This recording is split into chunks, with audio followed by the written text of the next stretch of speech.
नमस्कार, आप देख रहे हैं पुरवैया स्पेशल। इस वक्त की तमाम अहम खबरों के साथ हाजिर हूं मैं राहुल शर्मा।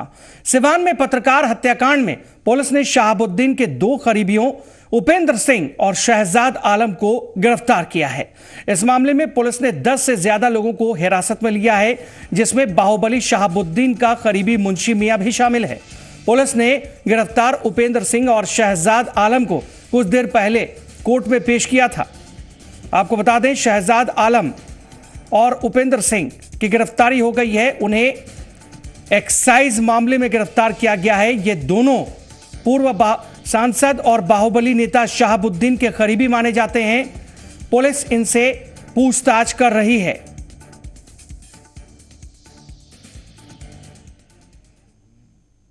तो पत्रकार हत्याकांड मामले में सिवान पुलिस ने दबिश तेज कर दी है। इस सिलसिले में दो लोगों को गिरफ्तार किया गया है। उपेंद्र सिंह और शहजाद आलम पुलिस के हत्थे चढ़ गए हैं। एक्साइज एक्ट के तहत इन्हें गिरफ्तार किया गया है और पुलिस ये भी कह रही है कि और कई राज ये दोनों खोल सकते हैं। इन्हें आज कोर्ट में भी पेश किया गया।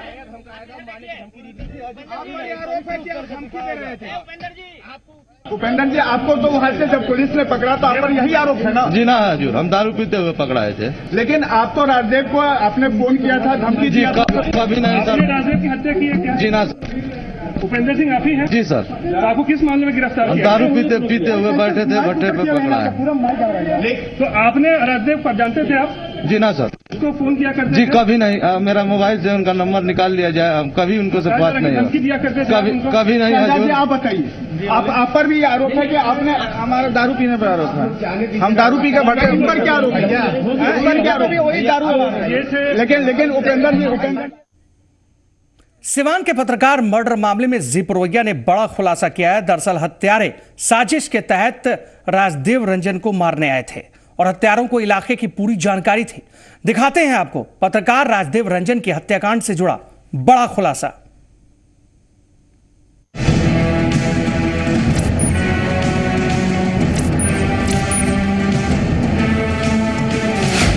पत्रकार हत्याकांड में बड़ा खुलासा। मारने के पहले हत्यारों ने मांगा था विजिटिंग कार्ड। साइलेंसर लगी पिस्टल से मारी गई थी गोली। हमलावरों को पता था सीसीटीवी का हर लोकेशन। पत्रकार हत्याकांड में जी पुरवैया के हाथ बड़ी जानकारी लगी है, जिसके आधार पर यह माना जा रहा है कि राजदेव को मारने के लिए सुपारी दी गई थी। हत्यारे बिहार से बाहर के थे और मारने के पहले हत्यारों ने राजदेव से उनका विजिटिंग कार्ड मांगा था। पूरी तरह से आश्वस्त हो जाने के बाद शूटर्स ने राजदेव को गोली मार दी थी। शूटर्स को पता था कि किस लोकेशन पर सीसीटीवी कैमरे लगे हुए हैं। जानकारी के मुताबिक 13 मई की रात राजदेव रंजन अपने दफ्तर से घर जा रहे थे। तभी सिवान स्टेशन के नजदीक दो मोटरसाइकिल सवारों ने उन्हें रोका था। दोनों ने राजदेव रंजन से उनका विजिटिंग कार्ड मांगा। जैसे ही राजदेव पर्स से विजिटिंग कार्ड निकालने लगे, उसी दौरान एक युवक ने अपनी पिस्टल निकाल ली और राजदेव के पेट में सटा दिया। जबकि दूसरे युवक ने जैसे ही विजिटिंग कार्ड से कंफर्म किया कि यही राजदेव है, पहले वाले ने गोली चला दी। गोली लगते ही राजदेव बाइक से नीचे गिर गए और फिर हमलावरों ने दूसरी गोली राजदेव के ललाट पर मार दी। इसके बाद हमलावर हवाई फायरिंग करते हुए निकल गए। पुलिस को शक है कि इस वारदात का मास्टरमाइंड वारदात के वक्त मौके पर मौजूद था। वो पूरी वारदात की मॉनिटरिंग कर रहा था। तमाम छानबीन के बाद यह अंदाजा लगाया जा रहा है कि घटना में यूपी के शूटर्स का इस्तेमाल किया गया है, जो घटना को अंजाम देकर यूपी भाग गए।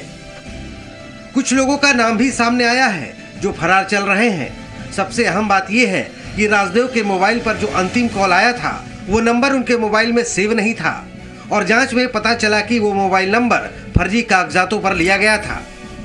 यकीनन राजदेव हत्याकांड एक सुनियोजित साजिश थी, जिसे सुलझाना पुलिस के लिए बड़ी चुनौती है। अमित कुमार, जी मीडिया, पटना। सिवान में पत्रकार राजदेव रंजन के परिजनों ने मर्डर मामले की सीबीआई जांच की मांग की है। राजदेव की पत्नी ने कहा है कि कुछ दिन पहले उनको धमकी भी मिली थी। वहीं सिवान के सांसद ने कहा है कि राजदेव के हवाले से अखबार में छपी एक रिपोर्ट पर 23 लोगों को सुरक्षा मुहैया कराई गई थी। ऐसे में पूरे मामले की सीबीआई जांच होनी चाहिए। जिक्र उन्होंने उसी समय किया था जब श्रीकांत भारती की हत्या हुई थी। उसके बाद ही उन्होंने जिक्र किया था कि उनको कुछ डराया धमकाया गया था। नाम उन्होंने हमें नहीं बताया, लेकिन सिर्फ उनको उनके प्रोफेशन के बारे में उनको धमकाया गया था, उनके न्यूज लिखने के लेकर के। उसके बाद से उन्होंने कभी जिक्र नहीं किया। सरकार से हम यही मांग करेंगे कि उसकी सीबीआई जांच हो और हमें हमारे बच्चों को एक सुरक्षित भविष्य मिले। सीबीआई की जांच करके जो भी इसमें कल्प्रेट है उनको कड़ी से कड़ी सजा देनी चाहिए। एक समाचार लिखे थे, बिहार के खुफिया विभाग का जो रिपोर्ट था उसके वो प्रकाशित किए थे। उसी दिन से वो आंख पर चढ़ गए थे, जिसमें 23 लोगों को मारने की थी, जिसमें चंदा बाबू के लड़के राजेश रोशन की हत्या हो चुकी है, श्रीकांत भारती की हो गई है। तो उस रिपोर्ट के आधार पर कुछ लोगों को सुरक्षा उपलब्ध कराई गई। इनको भी खुफिया विभाग ने सचेत किया था 2007 में कि आप पर भी खतरा है, आप सतर्क रहेंगे। हमें लगता है कि पूर्व सांसद शहाबुद्दीन के गुरुओं द्वारा इनकी हत्या की गई है। इस घटना की जांच सीबीआई से कराई जाए और इनके परिजन को 50 लाख रुपया बिहार सरकार मुआवजा दे।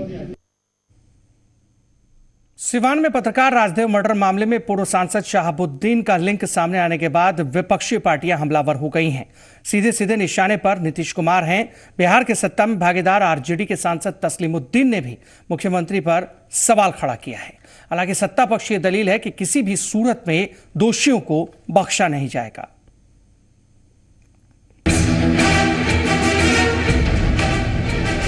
पत्रकार की हत्या के बाद अब नीतीश सरकार के बुरे दिन शुरू हो गए हैं। इस तरह से सिवान में जो मोहम्मद शहाबुद्दीन के माफिया गतिविधियों के खिलाफ जो पत्रकार सक्रिय था, उसकी हत्या तब होती है जब बिहार का एक मंत्री जेल जाकर शहाबुद्दीन से मिलता है, जब जो है राष्ट्रीय कार्यकारिणी, राष्ट्रीय जनता दल की राष्ट्रीय कार्यकारिणी में सजा याफ्ता माफिया शहाबुद्दीन को स्थान मिलता है।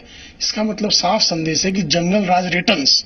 कानून की व्यवस्था बिहार में चरमरा गई है और जो न्यूज़ रिपोर्ट सामने आ रहे हैं कि कहीं ना कहीं रंजन साहब जो आरजेडी के गलत कार्रवाई को दर्शाते थे अपने अखबारों के माध्यम से, खास करके शहाबुद्दीन जो कि वहाँ के मेंबर ऑफ पार्लियामेंट रह चुके हैं, उनकी गतिविधियों को उसके पश्चात ऐसा हुआ है। न्यूज़ रिपोर्ट को पढ़ने के पश्चात तो यही लगता है कि वाकई जंगल राज क्या महाजंगल राज बिहार में आज पैर पसार चुका है। अब कानून व्यवस्था पर सवाल सिर्फ विपक्ष ही नहीं उठा रहा, सरकार में शामिल आरजेडी नेता भी सरकार और कानून व्यवस्था पर सवाल उठा रहे हैं। आरजेडी सांसद तस्लीमुद्दीन ने नीतीश सरकार पर कानून व्यवस्था में नाकाम रहने का आरोप लगाया है। मुख्यमंत्री दारू का बोतल में बंद होकर के घूम रहा है। वो खुला सिमसिम नहीं होता था, बोतल में दारू को बोतल में वो गोब जो था आ जाता था, निकलता था खुला सिमसिम। तो वो हालत है नीतीश का, ये पगला गया है कि हम प्रधानमंत्री बनेंगे। हमारी सरकार के लिए चुनौती के रूप में हम लोगों ने इसको लिया है और हम समझते हैं कि जल्द ही जो अपराध, इस हत्या का कारण और उसके जो मुजरिम हैं उनको गिरफ्त में लिया जाएगा। फिर जंगल राज, महाजंगल राज, ये जिस तरह से नौटंकी हो रही है, तो उनको एक बात बता दूं मैं कि कौओं के काँव काँव करने से हर धरती शमशान नहीं बन जाती, नहीं तो पूरी दुनिया शमशान हो जाती। इसलिए विपक्ष गाना गाते रहे, राज्य सरकार अपना काम कर रही है, लॉ ऑफ लैंड है। कोई भी अपराधी हो, जैसे मैंने कल ही कहा था, या तो अपराधी रहेंगे या हम रहेंगे।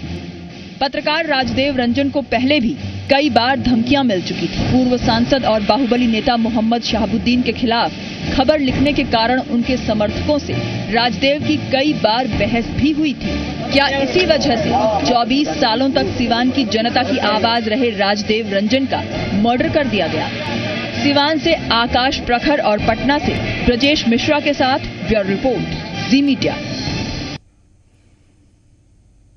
पत्रकार राजदेव रंजन की हत्या के विरोध में पटना में पत्रकारों ने रैली निकाली। मीडिया कर्मियों ने पत्रकार सुरक्षा कानून को पुख्ता तरीके से लागू करने के साथ घटना की सीबीआई जांच की मांग की है।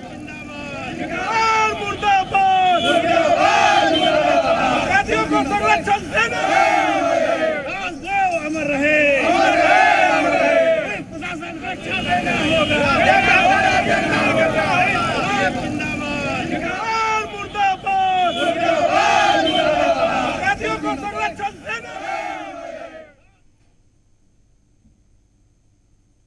बढ़ते आगे। एलजेपी अध्यक्ष रामविलास पासवान ने सिवान में पत्रकार हत्याकांड मामले की सीबीआई जांच की मांग की है। रामविलास पासवान ने कहा है कि बिहार की हालत बद से बदतर होती जा रही है, लिहाजा अब यहां राष्ट्रपति शासन लगा देना चाहिए। कि सरकार जो मृतक के परिवार हैं उनके परिवार को 25 लाख रुपया मुआवजा दे, उनको सरकारी नौकरी दे, और यदि सरकार अपने को पाक साफ कहती है तो सांच में आंच नहीं होना चाहिए।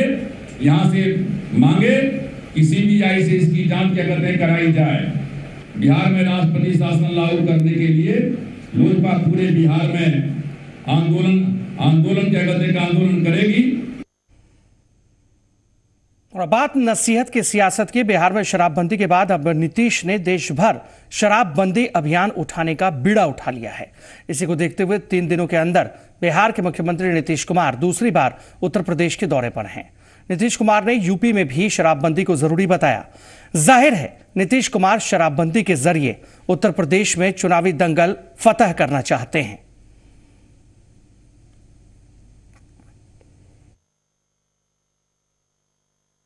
मैं उत्तर प्रदेश की धरती पर और लखनऊ की धरती पर इस बात को सुनाता हूं, घबराइए नहीं अखिलेश जी, लागू कीजिए। अरे हमारे यहां अब पीने वाले भी खुश हैं। 2-4 दिन तो छटपट जरूर हुआ। बहुत डी एडिक्शन सेंटर भी हम खुलवाए जिला में, लेकिन अब लोग प्रसन्न हैं। तब हमने अखिलेश जी को भी पत्र लिखा, झारखंड के मुख्यमंत्री को भी लिखा, यहां भी लिखा, और हमने निवेदन किया कि भाई आप हम लोगों की मदद करिए और सीमावर्ती इलाके में थोड़ा नजर रखिए, गड़बड़ न हो। कहीं ऐसा न हो कि बिहार में हम लोग शराब बंद कर दिए और यूपी में लोग सोचे कि अच्छा मौका है यहां पर कुछ शराब का दुकान ज्यादा खुलवा दो ताकि वहां का आदमी आवे यहां पी ले और उनकी आमदनी ज्यादा हो जाए। तो इन सब चीजों को भांपते हुए हम लोगों ने पत्र लिखा। हालांकि अखिलेश जी का पत्र का कोई जवाब नहीं आया, एक्नॉलेजमेंट भी नहीं आया। पूरे तौर पर किया, हम बैठे नहीं हैं। हम हर प्रमंडल में कमिश्नरी वाइज जाते हैं, महिलाओं का सम्मेलन कर रहे हैं और एक महिलाएं तैयार हैं। हमने कहा कि नजर रखिए, और हमने तो बिहार में कह दिया कि अगर कोई नाजायज भट्टी चलावे, शराब चलावे, तो महिलाएं इकट्ठा होकर के भट्टी तोड़ दीजिए। पूरी सरकार आपके साथ। बिहार के सीएम नीतीश कुमार शराबबंदी के फार्मूले के साथ देश की सियासत में अपना कद बढ़ाने की मुहिम में जुटे हैं। चाहने वाले उन्हें पीएम मटेरियल बता रहे हैं, लेकिन उनके ही कैबिनेट के मंत्री अब्दुल जलील मस्तान ऐसा नहीं मानते। उनका कहना है कि पीएम वही हो सकता है जिसका पूरे देश में जनाधार हो और जिसकी पार्टी बड़ी हो। अब्दुल जलील मस्तान ने क्या कुछ कहा है, जरा सुनिए। सर, नीतीश जी जिस तरीके से सक्रिय दिख रहे हैं और बताया जा रहा है कि पीएम पद के उम्मीदवार हो सकते हैं 2019 में, तो आपको क्या लगता है? देखिए, पीएम पद वो तो भाग्य की बात नहीं है। ये पूरे देश में जिसका हाथ पैर फैला हुआ हो और वो पार्टी सक्रिय हो और उस पार्टी में लोग पहले से हैं, तो अगर उसकी पार्टी, नीतीश जी की पार्टी अगर बड़ी हो जाएगी तो हो सकता है, लेकिन ऐसा नहीं लगता है कि पूरे बिहार, पूरे हिंदुस्तान में वो छा जाए, ऐसा मुमकिन नहीं लगता है। अगर हो जाए तो कोई बुरी बात नहीं है। यानी कि नीतीश कुमार पीएम मटेरियल हैं सर? जी हाँ, नीतीश कुमार पीएम मटेरियल हैं? मैं मटेरियल नहीं समझता हूँ। पीएम मटेरियल नहीं है? नहीं, मटेरियल क्या होता है? पर भाई मटेरियल मैं नहीं समझता हूँ, तो मटेरियल क्या? तेजस्वी ने कहा था कि नीतीश जी पीएम मटेरियल है, तो मटेरियल क्या? आप वही बोलिए ना। तो ये थे हमारे साथ बिहार के उत्पाद एवं मद्य निषेध मंत्री अब्दुल जलील मस्तान। कैमरामैन फिरोज के साथ आनंद मित्रा, जी मीडिया, पटना। जेडीयू प्रवक्ता अजय आलोक ने आरजेडी सांसद तस्लीमुद्दीन और आरजेडी नेता रघुवंश प्रसाद सिंह के नीतीश कुमार के खिलाफ दिए गए बयानों पर कड़ी प्रतिक्रिया दी है। अजय आलोक ने साफ तौर पर कहा है कि पार्टी ऐसे लोगों के बयान गंभीरता से नहीं लेती। अजय आलोक ने यह भी कह दिया कि अगर इन लोगों को इतनी ही परेशानी है तो अपनी पार्टी के मुखिया लालू प्रसाद यादव से क्यों नहीं बात करते। तस्लीमुद्दीन साहब वो कहते हैं महाजंगल राज आ गया। कौन कह रहा है? तस्लीमुद्दीन साहब। जंगल राज की सुखद अनुभूति कहाँ से हुई? उनके घर से। अब वो हम पे इल्ज़ाम लगा रहे हैं कि जंगल राज आ गया। रघुवंश बाबू कहते हैं कि नीतीश कुमार ड्राइविंग सीट पे हैं, हम लोग पीछे बैठे हुए हैं, तो हम ड्राइवर को बताएंगे कि इधर कुहासा है, उधर पत्थर है, उधर ये है। तो रघुवंश बाबू को भी तो पता होगा, इतने सीनियर आदमी है, कि ड्राइवर को बार बार टोका नहीं जाता है। ड्राइवर कहीं एक्सीडेंट कर दे, कहीं ड्राइवर आपको गाड़ी से उतार दे, तब क्या होगा? तो ये सब झूठ मूठ के बयानबाजी हैं, कोई अर्थ नहीं है। अपने पार्टी में जाके बोलिए ना। इनके दल के ही लोग इनको गंभीरता से नहीं लेते हैं, तो आप हमसे उम्मीद करते हैं कि हम लोग इनको गंभीरता से लेते हैं? हम लोग कतई गंभीरता से नहीं लेते हैं। बोल दिए जितना बोलना है। अरे आज के डेट में ये बोल रहे हैं तो किसका काम कर रहे हैं? भारतीय जनता पार्टी का ना काम कर रहे हैं। तस्लीमुद्दीन जी ने तो कह भी दिया कि केंद्र सरकार अच्छा काम कर रही है। तो भैया आप सांसद हो, दिल्ली में घर मिलाई हुआ है ना, यहाँ क्यों रह रहे हो? जाइए मोदी जी के गोद में बैठिए। लातेहार में सुरक्षा कर्मियों को नक्सलियों के खिलाफ चलाए जा रहे अभियान में बड़ी सफलता हाथ लगी है। हेरहंज थाना क्षेत्र के सेरंदाग जंगल से हथियारों का जखीरा बरामद हुआ है। पुलिस ने गुप्त सूचना के आधार पर छापेमारी कर 2500 जिंदा कारतूस, 3 सिलेंडर बम, 3 स्टील कंटेनर और बम बनाने का सामान बरामद किया है।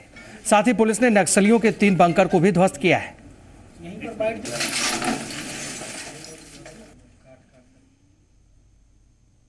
बात करेंगे देवघर की। देवघर में छेड़खानी से तंग आकर 11वीं की छात्रा ने खुदकुशी की कोशिश की। घटना पालाजोरी के कस्तूरबा बालिका आवासीय विद्यालय की है।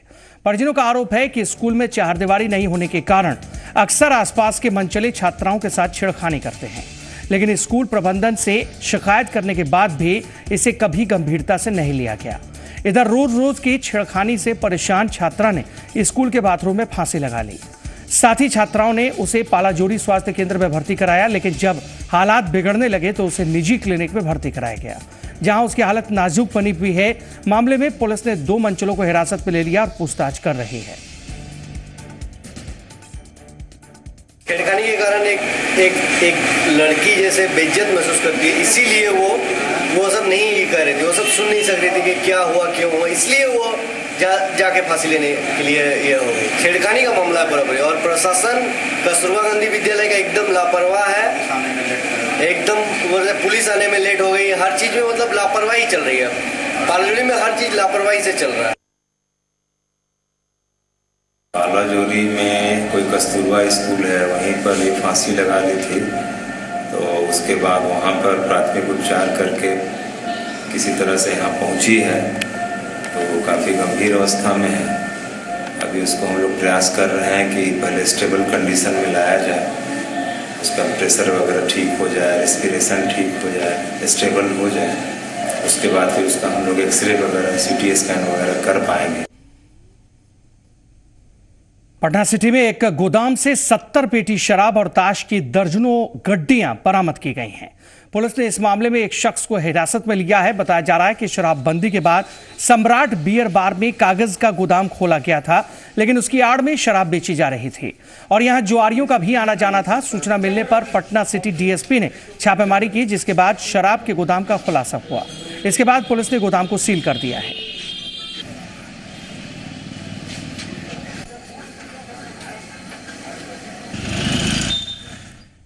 हाँ भी हुई है, रिकवरी हुई है। 70 बोतल है बियर, 70 कार्टन एक आदमी की गिरफ्तारी। क्या जानकारी मिली थी?